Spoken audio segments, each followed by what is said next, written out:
تو پھر جان لیجئے میں ایک بہت سخت بات کہنے لگا ہوں. ایک شخص عالم ہو سکتا ہے، مفتی ہو سکتا ہے، فقیہ ہو سکتا ہے، مفسر ہو سکتا ہے، محدث ہو سکتا ہے، عابد ہو سکتا ہے، زاہد ہو سکتا ہے، نیک نہیں ہو سکتا اگر انسانی ہمدردی کا مادہ اس کے دل میں نہیں. تم ہرگز نیکی کے مقام کو نہیں پہنچ سکتے جب تک خرچ نہ کرو اس میں سے جو تمہیں محبوب ہے.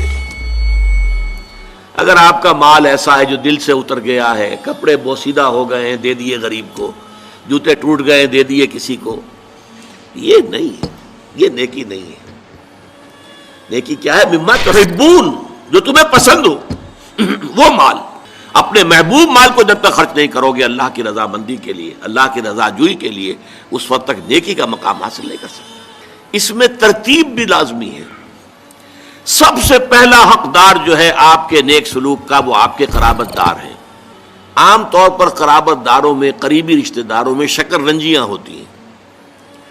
اب فلاں جو ہے فرض کیجئے کہ کوئی چھوٹا بھائی فوت ہو گیا یا بڑا بھائی فوت ہو گیا ہے، اور دوسرا بھائی جو ہے اچھا ہے، جو فوت شدہ بھائی ہے اس کے حالات اب خراب ہیں، بیوہ ہے، بچے ہیں، کوئی ذریعہ معاش نہیں ہے، اور یہ شخص جو ہے وہ صاحب ثروت ہے، صاحب دولت ہے.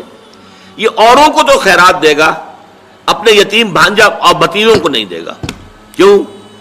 انہوں نے یہ کیا تھا، انہوں نے یہ کیا تھا، انہوں نے فلاں وقت یہ کہہ دیا تھا، وہ بھابھی نے فلاں وقت جو ہے میرے ساتھ یہ معاملہ کیا تھا. اس حوالے سے شکر رنجیوں کی وجہ سے ان کو چھوڑ کر دور دراز جا کر ریوڑیاں بانٹی جائیں گی، لیکن جو اصل حقدار ہیں ان کو چھوڑ دیا جائے گا. اس کا تجزیہ کیجئے.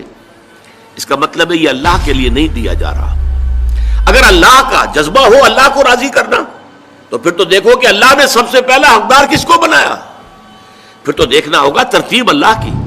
اللہ کی ترتیب میں تو آت المال علی حبہ ذوی القربى، ذوی القربى سب سے پہلے ہے، اس کے بعد یتامى ہیں، مساکین ہیں، وابن السبیل ہیں، والسائلین ہیں، وفی الرقاب ہیں، لیکن اولین جو ہیں تو ذوی القربى ہیں. حدیث آتی ہے کہ حضور نے فرمایا جس نے اگر کسی سے محبت کی تو اللہ کے لیے محبت کی، کہ اللہ کو پسند ہے کہ اس سے محبت کی جائے، اور کسی سے بغض اور عداوت رکھی تو وہ بھی اس لیے کہ اللہ کو پسند ہے کہ اس سے بغض رکھا جائے، اور اگر کسی کو کچھ دیا تو اس لیے کہ اللہ کو اس کا دینا پسند ہے، اور کسی سے کچھ روکا تو اس لیے روکا کہ اللہ کو اس کا روکنا پسند ہے. یعنی انسان کے تمام اعمال کا اصل موٹو جو ہے وہ ذات باری تعالی اور اس کے احکام اور اس کی پسند اس کی ناپسند بن جائے. اگر یہ ہو جائے تو ایسے شخص نے تو اپنے ایمان کی تکمیل کر لی. یہ کمال ایمان کا مقام ہے.